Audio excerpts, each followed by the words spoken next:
difficult to train somebody that doesn't have the natural ability that you possessed? No, it's not. No, it's not, because you still see. Here's the thing about a trainer and a smart trainer. You work on a person's DNA. You don't try to make a racehorse out of a mule. You don't try to make a mule out of a racehorse. You work on what God gave that person. So if a person has speed, that's his strength. You work on tightening up his weaknesses as well, but your key element of him, the best thing about him has to be what? His speed. I don't want a cheetah out there fighting like a lion. And I don't want a lion out there chasing stuff like a cheetah, because they are two separate animals. The lion got to fight the way the lion fights. The cheetah got to fight the way the cheetah fights. If not, you put them in unfamiliar territory, which in the wild going to get them killed. In the ring, it's going to get you killed, but it's not necessarily killed, but knocked out or badly beaten. So you got to put a person in their own element. Now, you've spoken a lot about the relationship between you and your pops and how hard your pops trained you and just how hard he was on you. That's not realistic to train a fighter with that intensity, right? No, it's not necessary. It's realistic, but it's not necessary. It's highly realistic, but it's not necessary. That intent from a kid is good, but that goes a little beyond where you have to go. Because a perfect example is Lomachenko was able to watch me, and his father don't train him that intense like that. That's why he still get along. But look how good Lomachenko got. Lomachenko is almost what they call, to me, pound for pound, one of the best fighters in the world. Really? The only other person that you could debate with that right now would be Terrence Crawford or Canelo, because those are the only other two guys who have those type of qualities, and they weren't trained like that either. So it doesn't take all the extremists. I don't think it takes going to the extreme to be a great fighter. Now, to be an extreme fighter, if that's what God had planned for you, then maybe that's what it's going to take. And maybe that's what God had planned for me, which is why I was an extreme fighter, because I went through so much extreme preparation. But I don't think it takes that for everybody, because now you can see what that extreme fighter looked like, and it gives you a visual of what you want to be. So now it gives you more of an idea and a platform as to what you want to work on to become that extreme fighter or like that extreme fighter. But yeah, I was thinking about you and your relationship with your dad, and then even Michael Jackson's relationship with his dad, and really seeing the balance between success and how hard you push your kids. And it does come at a cost, but it's undeniable that if you push them hard and they make it through, there is greatness on the other end. Do you think it's worth the cost? No, because a lot of kids don't make it. A lot of kids commit suicide. A lot of kids do a lot of things, and a lot of kids just can't take that pressure. So it's like, it's worth it if the kid can, but you lose so many, and it's like you got one Roy Jones, one Michael Jackson. Who else you got? Michael Jordan didn't go through that, but look what Michael Jordan became. Right. Muhammad Ali didn't go through that, but look what Muhammad Ali became. You understand me? So it's like, to me, no, it's not, because Michael Jordan talked to his dad today till the day he died. I don't know about Muhammad Ali's case with his father, but me, I want to talk to my kids till the day that I die. I don't want to sacrifice my kids off for fame and fortune and not have a relationship with them. To me, I just don't want to do that. Now, like I said, it could have been, inevitable for that to happen that way. That's what God had planned for me, but I don't want to trade that off. I'd rather my kid be like a Lomachenko, and I still can get along with him and talk to him and guide him along his way. I don't want to be a guy that got him so bad that once we separate or once he grows up, we can't even talk no more, because I didn't establish a respectful relationship with him. That is, to me, that's completely unnecessary. And the thing with my father, and probably with Michael's father too, was that they made us exceptional. But if you ask about it, if you say who the greatest, I think Mike's the greatest. But a lot of people gonna say, well, it is between Mike and Prince. And Prince didn't go through those extremities to be what he became. And Prince was almost just as good of an entertainer as Mike. He wasn't quite, but he's very close to it. But Mike was extreme, and like I say, his brothers and sisters went through those same things. They didn't try to be Michael Jackson. So it's all depending on who God intends to be that person. It's not necessarily that those extremes make you that person. It's just that when God got it for you, them extremities and nothing else can't stop you from being what you're supposed to be, because nothing could have stopped Michael Jackson from being Michael Jackson. You understand me? Of course. Janet didn't turn out that way. None of the other Jacksons turned out that way. They were all in the same household, under the same father, under the same guidance, in the same group, as a matter of fact, for a long time. Right. But none of them turned out to be Michael. Right. But the question is your father's treatment what made you such a great rapper? No, my father had nothing to do with me being a rapper. He would have wanted no part of that. Maybe that's why you weren't as good of a rapper. Bro, we needed your dad to be tough on the music, and you would have been the GOAT. Come on, champ. You're right. Who's Biggie? Who's Tupac? We got Roy Jones. Y'all must have forgot. Rapper, though, you know.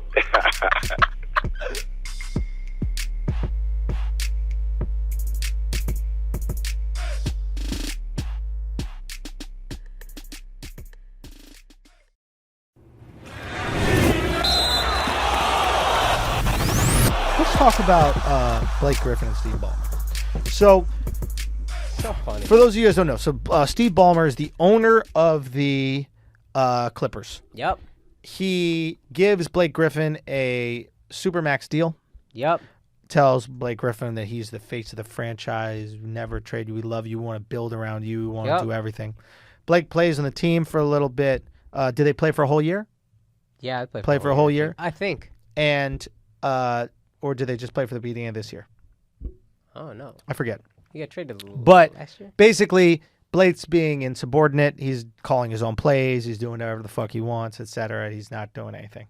And I guess word gets back to Ballmer. I don't know if Ballmer okayed this with Doc or not, but trades his ass. Also trades Austin Rivers. So probably did not speak to Doc.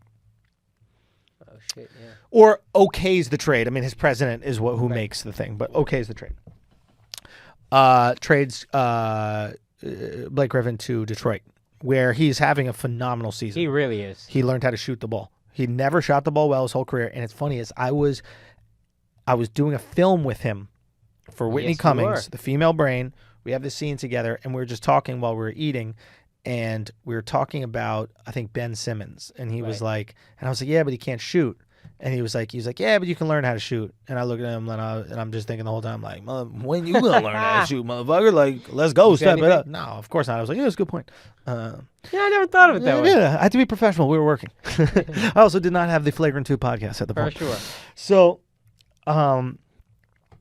boom. Gets traded to Detroit.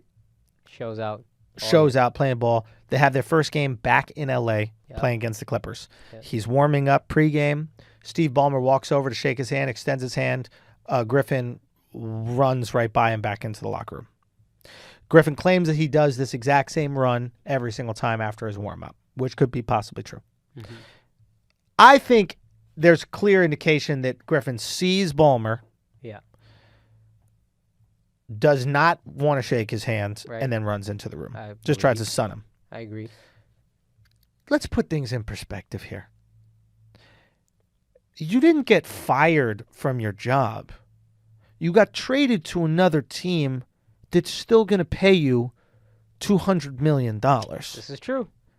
To be upset that you're getting paid $200 million to play basketball in Detroit instead of L.A. is the epitome of first world problems. You know who wouldn't do some shit like that? Nick Collison. Oh, no, not at all. Because he would never get paid $200 million. Maybe they're putting his jersey there just because they saved so much money on him for his career. Maybe that was part of the contract. Oh, just league minimum. Literally, they could use the jersey they gave him for last year. Because it's untainted. Oh, this shit is laundry fresh. It still smells like Gain. Smells like not a wrinkle in it. Summer mist. Hey, y'all, don't even bother getting a new one. Just hang my original one up because I haven't put it on yet. It's still just hanging in the locker. It's unsullied. Like a fucking Game of Thrones soldier. Oh, shit. So he's making this big deal. It's personal. They asked him, would you not shake his hand? And he goes, I don't like to talk about hypotheticals. The motherfucker made sure that you're making $200 million. Yeah. Whether you like it or not, it's a guarantee you're making $200 million. I'm going to be honest with you, too. Best thing that happened to Blake Griffin is he goes to a small market. Oh, absolutely. Blake Griffin seems better in a small market. Way, way better. He seems like a team leader now. Ironically, Ben Simmons is fucking his ex-girlfriend. Oh, that's so funny. Maybe he shouldn't have been telling Kendall and everybody else that he can shoot eventually. It's just shooting. He's shooting now. He's definitely shooting. Splash, shot, splash. shot. Splash, my friend. You know, Kendall was discussing with Chris because, you know, they talk about all their relationships. Yeah. And she's like, Chris is probably like, listen, I don't know if he's ever going to develop a jump shot. It might not be the best thing for the family. And Kendall's just like, Blake did say that it's just shooting and you can develop it. Yeah. Apparently you can develop it after you break up with a Kardashian. Oh, for sure. Everything good happens after breaking up. You got to get out. Ben got to get out, man. He want to shoot. Hey. That's the move. Fuck out of here. Get out. Now. Literally get out. Literally get out. My man, you got to get out. Immediately. So.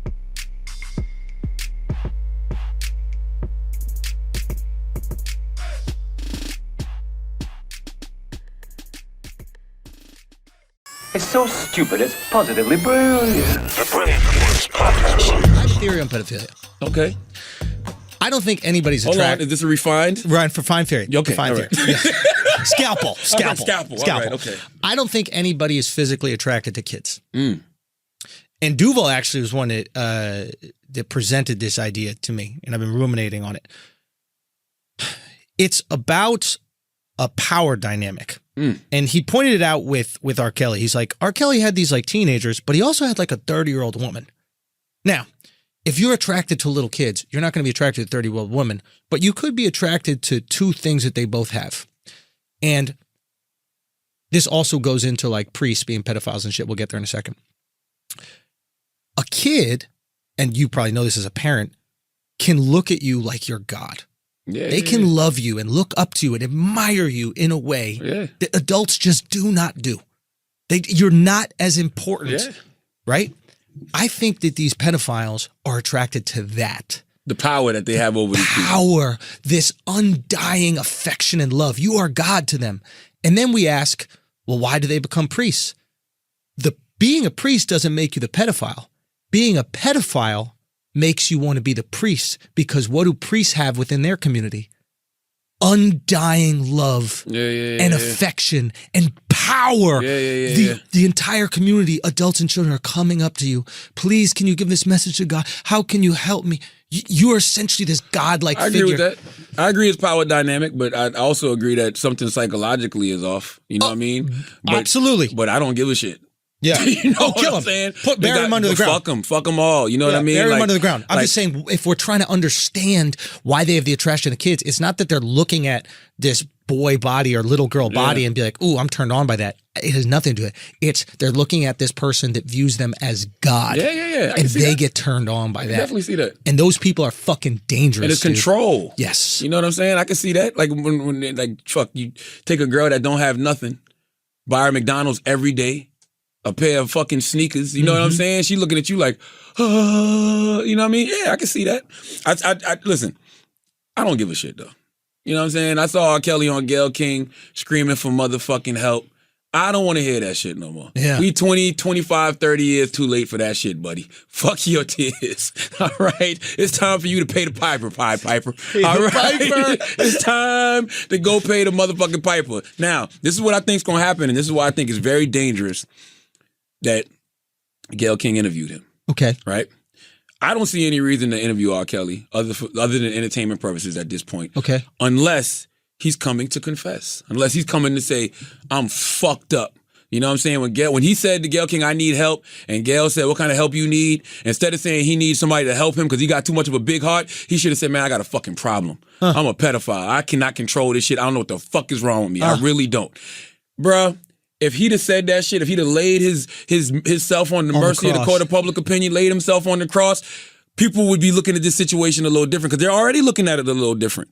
One of his victims, what was the lady name? I think her name was Geronda or something like that. I can't remember her name, but I saw it on Shade Room.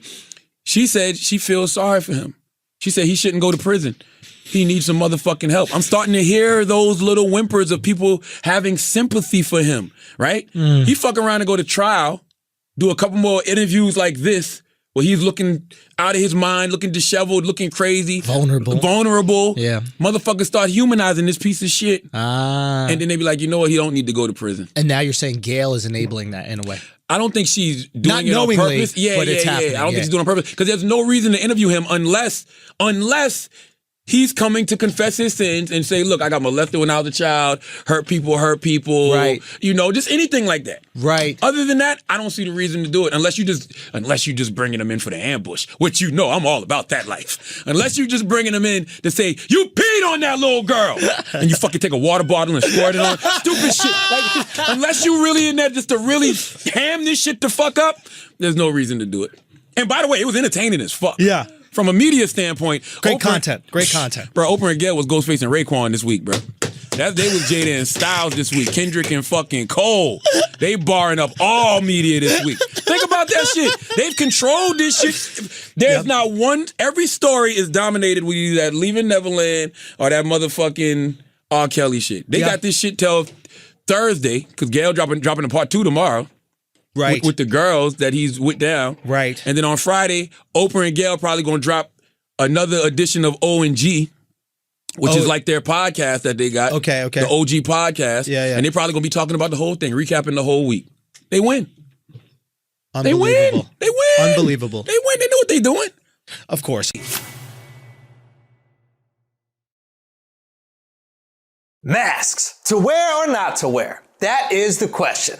First of all, how do we even get into this mess? Well, in April, Fauci came out of his Keebler Elf house and he said this. People should not be walking around with masks. You're sure of it? Because people are listening really closely to this. Right now, people should not be walking. There's no reason to be walking around with a mask. Then a few weeks later, he says the N95 mask is the only one that works. Then he says use a shirt. And then he said, fuck it, join a gang. So obviously, we're confused. What happens when people are confused? You pick a side and lean in. My Mexican friend Brendan Schaub, he says he's not Mexican, but who knows that many people with a food truck, he said this. You know how big of a bitch you have to be watching traditional news to be like, if I'm going to walk outside, I better put on a mask. Fuck, dude. People are sheep, man. I only wear it because they're forcing me to get my goddamn 10-speed coffee. Outside that, you won't see me with a mask. As you can see, Brendan is very anti-mask, which is shocking to me because if he gets the Chinese flu, this will be the second big country to knock him out. But I get the sentiment.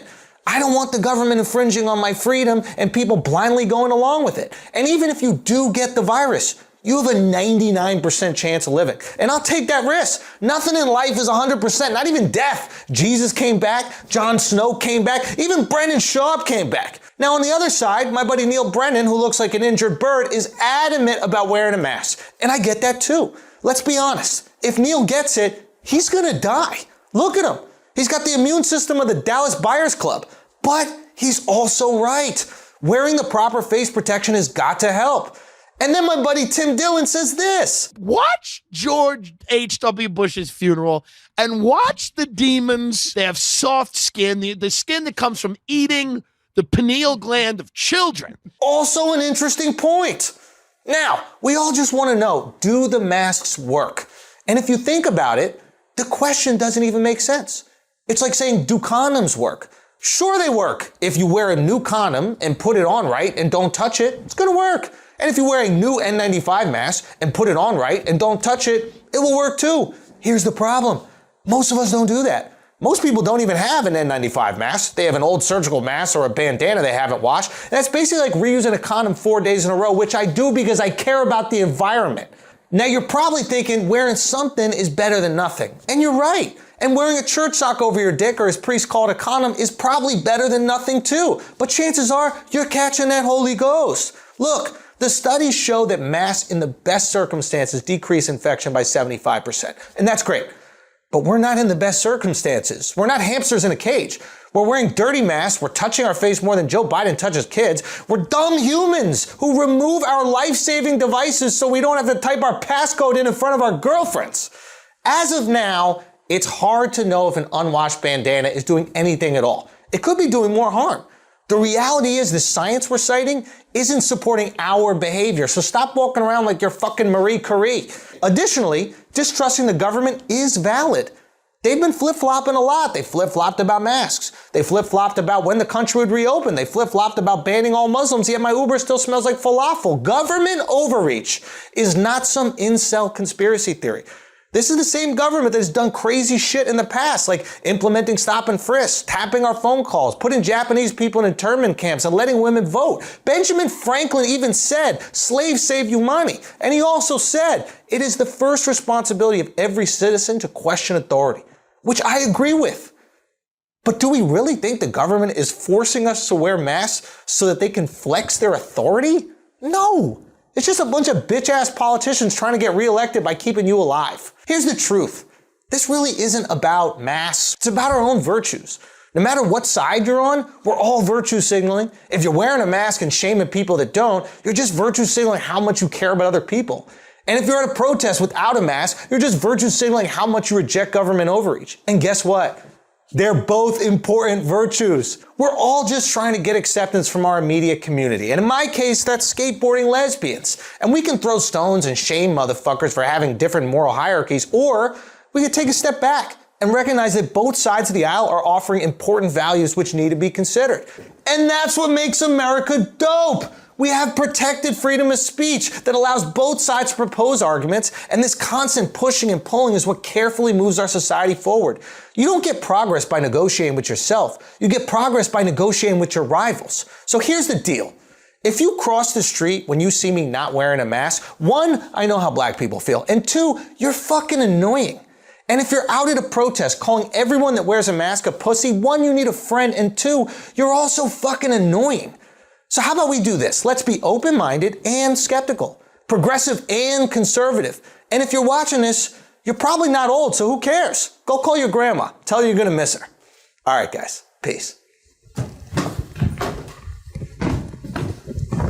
Confederate flags and statues need to be taken down, and it's not because they're racist.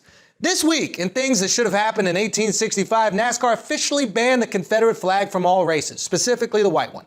Bubba Wallace, NASCAR's only black driver and the first one to get pulled over during a race, said the flag doesn't belong here. He's right. It belongs on Candace Owens' lace front. Some people didn't take well to this news. The worst NASCAR driver of all time, Ray Ciccarelli, also known as the David Duke of Hazzard, officially retired, or shall we say surrendered, after the flag banning. In his statement, which looks like it was typed by Michael J. Fox, he complained that removing the flag catered to one group. Yeah, Americans. And if you don't like that, Ray, you can go back to your country. Oh, that's right. You don't have one anymore because we scorpions snatched your slave-loving asses back 150 years ago. Nothing about Ray's behavior surprises me. I get why he's bald, to avoid the hat hair. And I get why he likes Confederates, because they both love losing. I mean, they like losing so much, they do reenactments of the losing. But here's the question. Why the fuck is the Confederate flag still around at all? The Confederacy is obviously hateful. The guy who made the flag even said so himself. But the hate isn't the reason it should come down. All the Confederate statues should come down because they're traitors. They tried to divide and conquer our country. Fuck them. Why are we honoring treason? These guys lost the war. Nathan Bedford Forrest, Confederate general and first Grand Wizard of the KKK, probably a coincidence, has stuff named after him everywhere. Forest high schools, forest streets, forest statues. That's why black people don't go camping. Forests haven't been welcoming to them. I mean, why do we have military bases named after these guys? Like, if your girl cheated on you and got the guy's name tattooed on her back, you'd be like, take that shit off, you treasonous slut. Fort Hood? That's too far, man. I always thought y'all were the ones who were like, we're too easy on kids, no more participation trophies. What the fuck do you think these statues are? They're not for winning, especially this statue of Forrest. It looks like the Burger King. But this is where people get confused, because these well-intentioned kids are like, we're taking down these hateful and racist statues. We should take down all hateful and racist statues. And I understand the sentiment, but we're not removing the statues because they're hateful and racist. Because if that was the case, we'd have to remove like every statue in America. I go so far to say that most monuments in the world honor someone who probably had some hateful tendencies. The pyramids were built to honor pharaohs that were slave drivers. Gandhi called Africans savages. Einstein said the Chinese were filthy. JFK and MLK were cracking cheeks while their wives watched the kids. FDR locked up a bunch of Japanese people. Our founding fathers owned slaves and knew it was wrong. And your grandparents were probably racist. Are you gonna take down their tombstones? No, you're not. But now people are getting crazy. They defaced a statue of a guy who tried to abolish slavery, and a Christopher Columbus statue was beheaded because it offended Native Americans. You know what else is offensive to Native Americans? America. Yeah. I don't think they're that happy when they see you driving on stolen land in your Jeep Cherokee. If we take down all the Columbus statues, we should be consistent and remove the District of Columbia. We should remove Columbus, Ohio, too. Matter of fact, we should do that anyway. It's a shithole. We gotta understand why the statues were built in the first place. The Confederate statues are celebrating crimes against America. They're honoring traitors who attempted to split the nation to protect their ownership of slaves, killing 1 million Americans in the process. The other people I mentioned are in no way perfect. They're incredibly flawed, but their statues were not erected to celebrate their flaws, but rather to honor their contributions to society. Contributions we still admire to this day. That's why we gotta keep that monument of George Washington's peace. It's easy to judge people in the past by our current moral standard, but if the standard is too high, no statue will ever exist. We're all hypocrites across the board. We want to take down the statues of people for their fucked up behavior, but yet we continue to support Nike and Apple. We all know sweatshops and slavery are wrong, but yet we're still wearing Jordans and maybe even watching this video on an iPhone made with cobalt mined by slaves. We like to condemn the evil system, but simultaneously reap the benefits. Just like the founding fathers, we're no better. Your iPhone should cost $10,000, but it doesn't because of exploitation. People are dying so you can watch porn on the toilet. We judge the people of the past, and the people in the future will judge us. Time turns everyone into a bigot, and you know what? That's good. That means society is getting better. Hopefully your grandkids look back on you and think, wow, my pappy allowed migrant workers to toil in the fields for little to no money and use a cell phone with slave cobalt and thought a gay tiger keeper drug lord was worth binge watching? What the fuck was wrong with him? So what do? We could consider the reasons the statues were erected in the first place and recognize that the statues don't embody every action these people have ever done, but rather are symbolic of the positive contributions they made. We could stop teaching that historical figures are gods and recognize that these people were incredibly flawed, and we could judge them within the morality of their time. We could offer the same empathy to the people of the past as we can only hope the people of the future will offer us. Or we can see ancient relics that have done little to help black people and maybe even cause brutality in the cities they govern and cover them with a kente cloth. Racism solved. Thanks, guys. Peace. Jesus Christ, watch out, because Shaun King is coming. This week, transracial civil rights activist Shaun King, or as some of you know him, Talcum X, tried to cancel the most hateful, violent, evil racist of them all. Jesus? Yeah. Shamrock Obama tried to take down the King of Kings, the white one specifically. Unfortunately for him, he's 2,000 years late, or what's commonly referred to as CPT. Pale Sharpton tweeted, the statues of the white European Jesus should come down. They are a form of white supremacy and always have been. First of all, for someone who crucifies white people for a living, I assume he'd appreciate the imagery. Secondly, he kind of has a point. Certain groups have used Christianity to oppress people, slave traders, the KKK, jewelers, but white Jesus is always a form of white supremacy. Martin Luther Cream, what the fuck are you talking about? Shaun says in the Bible, when Jesus wanted to hide, he went to Egypt, not Denmark. That is true. Probably because Denmark didn't exist, but I think the brilliant revelation Thurgood Marshmallow was trying to make is that Jesus wasn't white. Hey, Shaun, no shit. He was from Nazareth, aka Palestine, aka future Israel. He looked more like Osama bin Laden than Jared Leto. You know why Jesus had to walk on water? Because the TSA wouldn't let him through. Here's an accurate mock-up of Jesus. He looks like quarantine DJ Khaled. I don't know if that's the son of God, but I know for certain he has white sauce hot sauce. So, Shaun is technically white. I mean, right.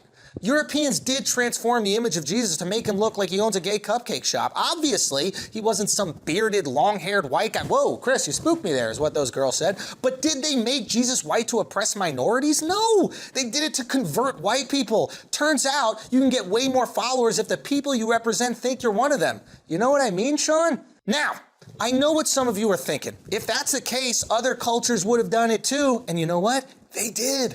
All of them. Jesus gets contextualized by every culture he goes to. Check this out. Here's Asian Jesus looking sad because he'll never live up to his parents' expectations. Here's Ethiopian Jesus taking fashion trips from Nancy Pelosi. Here's Indian Jesus, who's just regular Jesus with 4 arms. How the fuck did they crucify him? Here's gay Jesus. Yeah, RuPaul. And Ru knows exactly where he got the drag race from. Look, Jesus reflects whatever culture he's in. So Caucus Garvey, I don't understand why you're coming at white Jesus specifically. If anything, white Jesus should be coming at you. You stole his whole business model. Present yourself as a different race to attract more followers. Collect donations with shady accounting and tell everyone that the white guy that raised you isn't your real dad. At least white Jesus had the decency to cover for his mom. Look, Sean, I 100% agree that people have used Jesus to do fucked up shit, but to claim that every white Jesus is white supremacy is just dumb. Real white supremacy is occupying land that isn't yours, segregating it, naming it Chaz. Also, Chaz?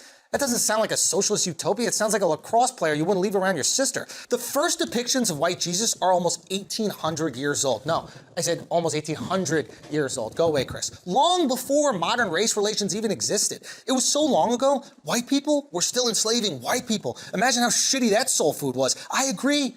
A church in Africa doesn't need some Coachella mushroom dealer Jesus. So how about instead of canceling white Jesus, we make more black Jesus? Instead of destroying the stained glass, we just add more stain. Now look, I'm not going to discredit Sean King completely. He does more for social justice than me, and he actually brings attention to some really important issues. But this one, he's doing too much. First of all, who is Snow J. Simpson even talking to? People that don't want to remove Confederate statues are not even going to think about removing white Jesus. It actually works against Black Lives Matter, because now the detractors can honestly say, first they'll tear down the Confederates, and then they'll tear down Jesus. Secondly, it's confusing. You're comparing images of racist, treasonous people with the epitome of hope, compassion, and love. In this case, it seems like W.E.B. Du Blonde wants attention more than he wants change. Listen, Rosa Parks, you've dedicated your life to fighting for people's constitutional rights. Freedom of religion is one of those rights. So you should encourage people to worship any version of Jesus they want, even Jewish Jesus. That's just Jesus. You know what this week has been? A massive overcorrection. From Chaz dorks canceling America to Justin Bieber being falsely accused of sexual assault. The internet mob is swift, brutal, and doesn't give a fuck about the truth if the lie is more interesting. And you know what? That's what we get. We solely communicate through platforms that are built for information, not investigation. I don't see too many memes about context or nuance out there. And how can you even get nuance in 280 characters? How can we expect real conversation and dialogue on an Instagram post? These platforms are great for a lot of things, but they've created a major issue. The speed of allegation is so much faster than the speed of investigation. And don't get me wrong, we should listen to allegations when they come up, but we must also listen to the rebuttal with the same intensity. I mean, we're at a place where people are guilty until proven innocent. And even if they're vindicated, the apology is always much quieter than the accusation. So if you keep canceling people, be careful, because as soon as you step out of line, they're coming for your ass, and there will be no forgiveness. Lucky for you, Sean, you know who does forgive? White Jesus. Thanks, guys. Peace. Black guy, you're black, right? Or are you like a sneaky Indian or some shit like that? Are you fucking Indian? I knew he was Indian. God damn it. Okay, we got a real black over there, dude. Another Indian? You fake black Indians, what the fuck? What the hell is going on out here? Where are all the black people? I know it's Juneteenth, but they can still come to the comedy show. You don't have to sit in the back anymore, black people. I mean, it's Juneteenth. You come right up front if you'd like. Do you guys know what Juneteenth is? It's a federal holiday, okay? We're celebrating the end of slavery, and there it is. There it is. Bravo. Bravo. This is the first year, so they didn't attach a sale to it yet, but, you know. We're American, you know what I mean? Within 5 years, there will be Juneteenth sales, guaranteed. Every store, 3/5 off every item.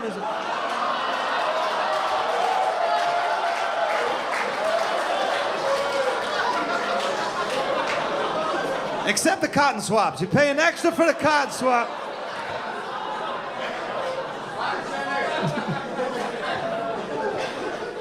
How you doing, buddy? Good, good. Got the toes out and everything, bro. Got the toes out on a Saturday night, bro. And nails? I didn't see the nails. Oh, you are fabulous out here in St. Louis. I think this is the first game many people here saw. They're just getting used to Bosnians, bro. Let them fucking...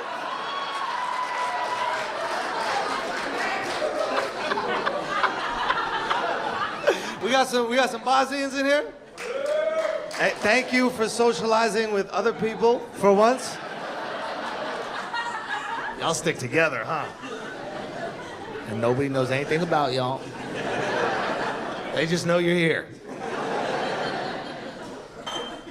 and that you're Muslim and white. And we're like, that's possible? What the They got white Muslims? What the fuck is going on over there? Shit is confusing when you first find it. Now, are you guys Muslim or are you... Because it's split, right? Isn't Bosnia like half? It's majority. It's like majority Muslim and then the other is normal. And then... it's like 51% Muslim and then 49% going to heaven and then like...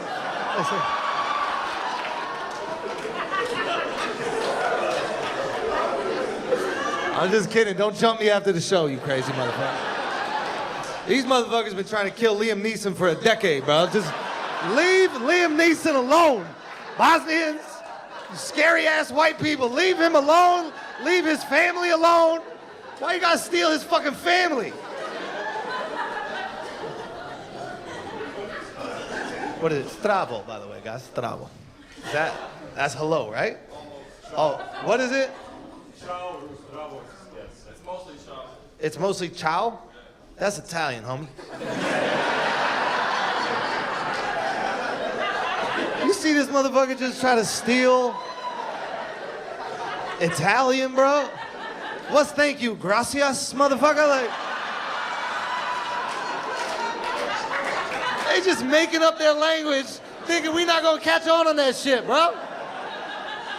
We not that stupid out here in America. I thought hello is stravo. That's more formal, but it does mean hello. So you just wasted my fucking time. What is your name, bro? What is your name? Amel? What we got? We got Amel, Armin, Ben. This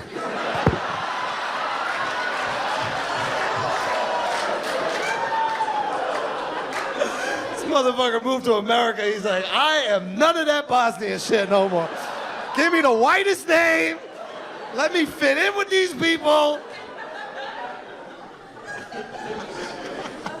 Ben, just regular Ben. And what it is? What about you? Tariq. You're a white Tariq. Black people, you can't allow this on Juneteenth.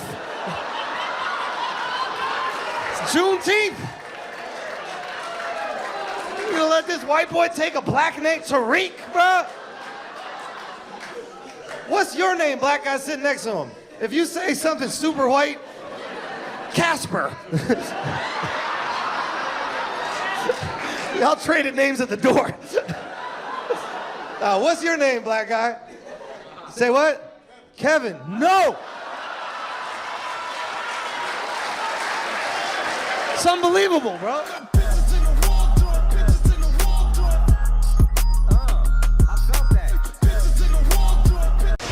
There's a saying, black don't crack.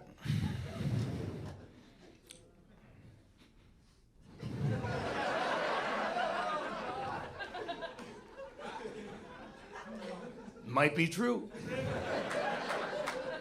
It might be true. We don't know. We gotta see. We gotta hang around. Does your mother look youthful as well? Don't go there with that. That was stupid. I didn't go there. You hear what I said? I said we gotta hang around, and y'all made it fucking a way more racist shit, you Indian motherfuckers. Akash brought fucking tech support to the show to turn us into a goddamn race war.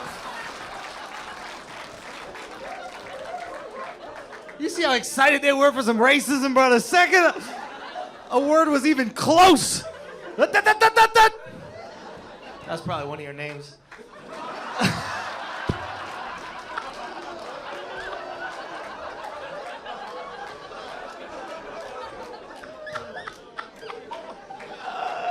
Dad, you still with us, Dad? You still with us? I'm checking in on your ass every 15 minutes. We're not losing you to the Rona, okay? If we do go down, these doctors right here will take care of you, no problem.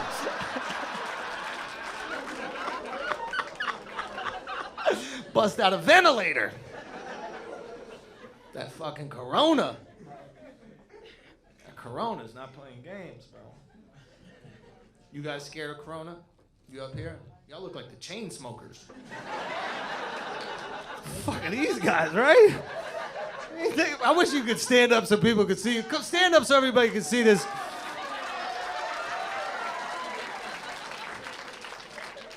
Y'all don't look like a DJ duo, bro. This is crazy.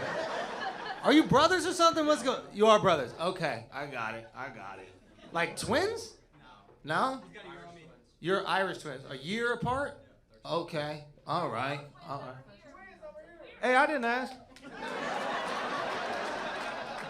They're not twins. You just think all black people look alike. Shut the fuck up.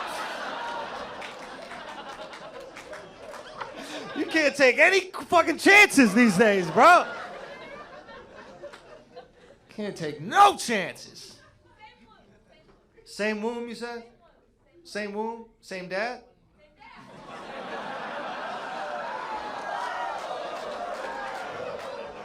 That's a crazy type of twin, bro. Imagine that, like 2 different sperm. Indians, how does this work out? 2 different sperms. It would have to be a threesome and both sperms. Oh my Lord. Your mom would have to be a whore for that. Some short shorts that guy got on right there, bro. I can't wait till he comes back, bro. Son, I saw pubic hair hanging out them shorts, dude. That's the shortest shorts I ever seen, bro. Is that guy black? Was he black? You can't have a big old black dick and some short shorts like that, bro. Fucking billy club hanging down from those shorts, bro. You gonna let him wear them shorts when you guys gotta go out together? Are y'all 2 the lesbians in this fucking crowd? They're buddies? Is this guy clarified? We don't do none of that gay shit out here, bro. They're just friends, bro.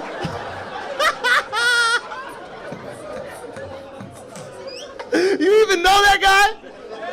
Oh, that's the homies? That's funny, bro. If he didn't know you guys, that'd be hilarious, dude. Nah, they not gay. I looked at them. I measured them up. They're not gay. Just friends, bro. Just friends. Here he comes. Yo, let me see these shorts, dog. Don't be mad at me. Come here, bro. Come on. Let me see these shorts, bro. Bro. Dude, come on, dog. Come on, bro. You want to show off that little fucking tattoo. That's what you are. Stand up on stage so you can show everybody your outfit, man.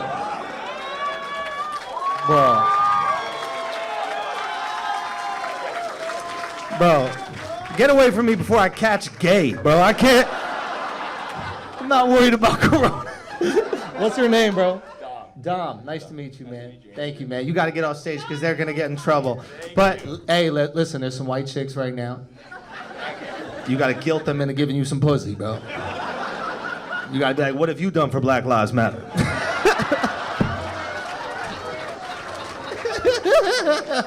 Would you like to wipe some black lives off of your back?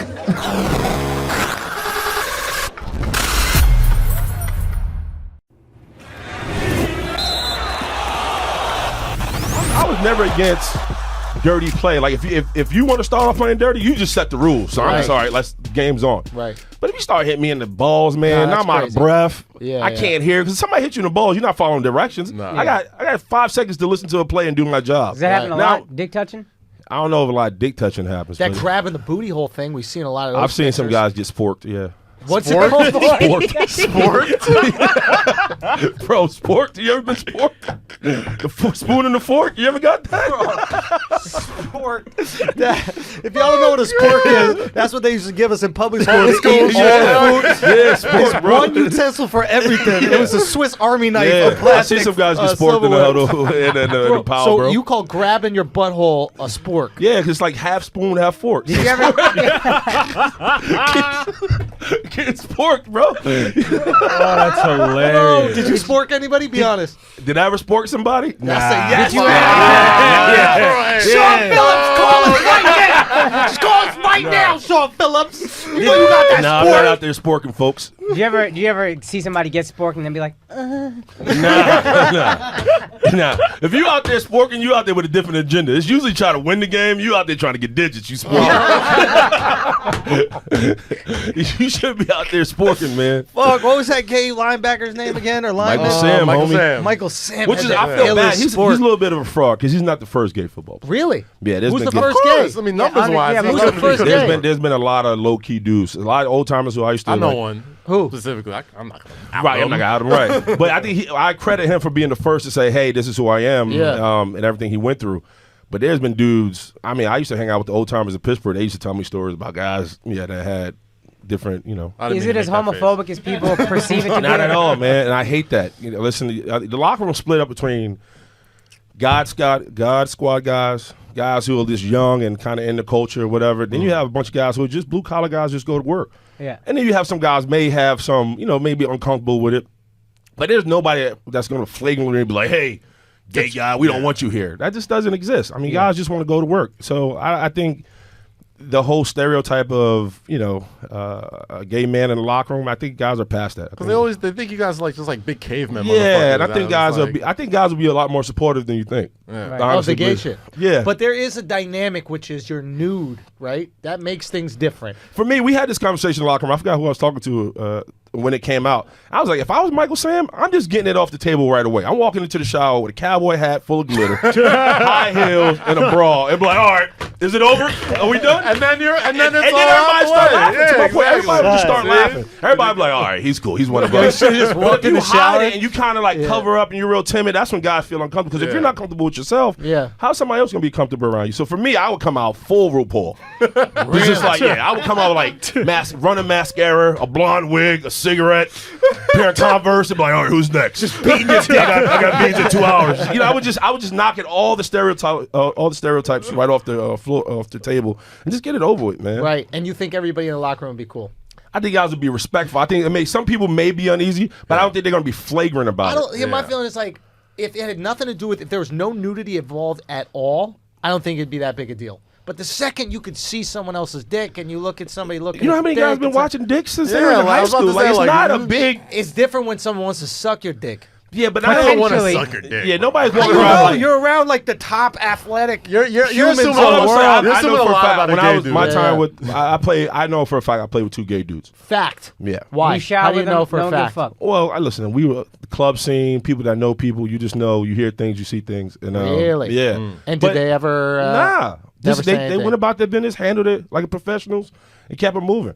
And I was never like in the shower like, oh, this dude looking at me. I was just like, what up? Like, it's whatever. Like, if you know who you are, if you know who you are, you should be comfortable about anything that's around you. What's the gayest position? Wide receiver? The gayest, like the flamboyant, like the most. No, what's the position got the most gay dudes? That's a good question. I don't know. I would assume wide receiver. Nah, I don't know. I think they're the most flamboyant, but I don't know if they. Okay. The dude I knew that was for sure gay was a cornerback. He was a cornerback. I was gonna say, yeah. Yeah.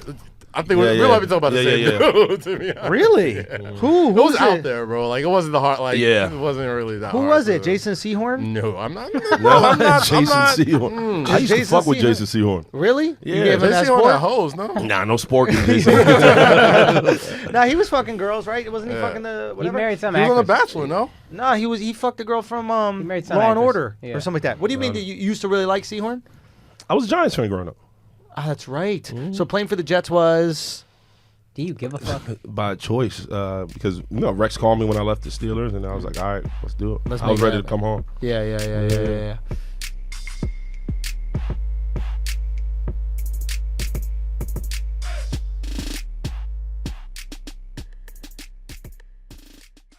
You did the whole thing. You're a big dude. Did you play for him? You played for the what? I'm gonna be honest with you. I know you're saying shit to me. Can I tell you what it feels like? This is what it feels like. I ask a question, and this is what it sounds like. I'm like, is this motherfucker speaking in rewind? What the fuck is happening? Did you just speak rewind to me? I just heard Daytona. Did you understand what he just said? That's your wife right there? She got practice. She know all about that shit. Yeah, you sound like you ate all the pussy last night, bro. This guy's tongue is exhausted. Only thing he could get out was Daytona, bro. How much you want me to talk? This girl had me in the figure 8 last night, bro. What position did you play? Center? Oh, that's the hiking one. Fast forward. That's a vulnerable ass position, bro. Dick segment. Oh, shout out to my brilliant idiots out here. Keep it tight. Hey, hey. We got Flagrant 2 out here too? Let's go. Asshole army in the building. We gotta talk about being center though. This shit is because, okay, for those of you who don't know that position, that's the one who hikes the football to the quarterback. Right? I don't know what he said, but this same guy's stretching out every single word. So yes, some might perceive it as gay. Just a little bit gay, right? Okay, this is my question, right? The only reason they perceive it as gay is because the quarterback is behind you and he's up in there. I didn't want to say it, you said it. Yeah. I do have to point out, you speak perfect English now. That's, before there was a lot of slang and rhythm, and now it's fucking boom. You're a dart with that English, dude, the Queen's English. I play center for the Daytona Wildcats. Were you guys really Wildcats? I just fucking guessed that one, dude. I'm a beast. Daytona!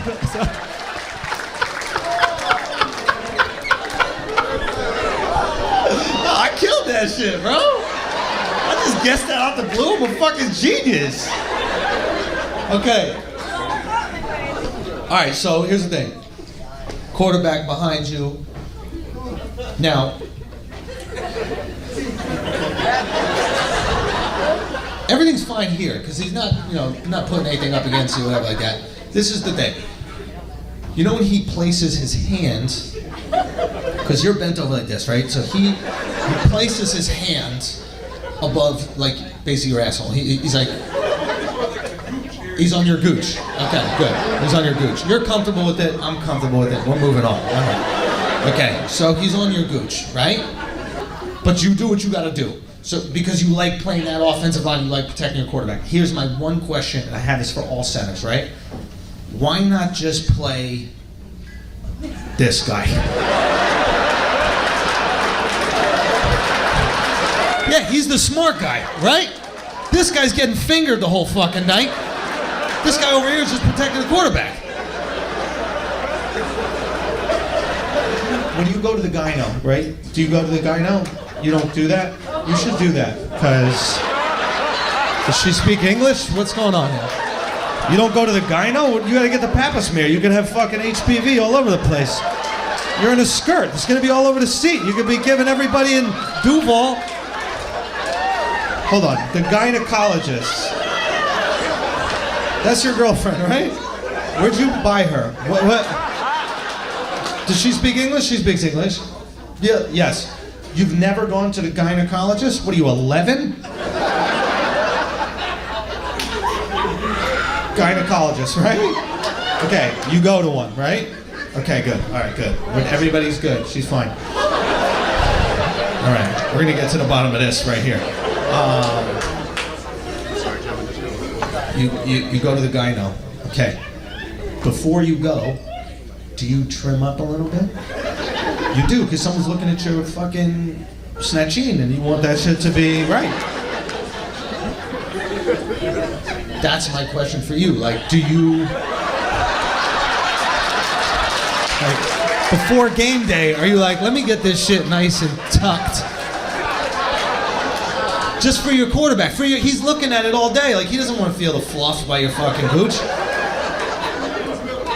It was well manicured. God loves his fucking quarterback, man. I respect him.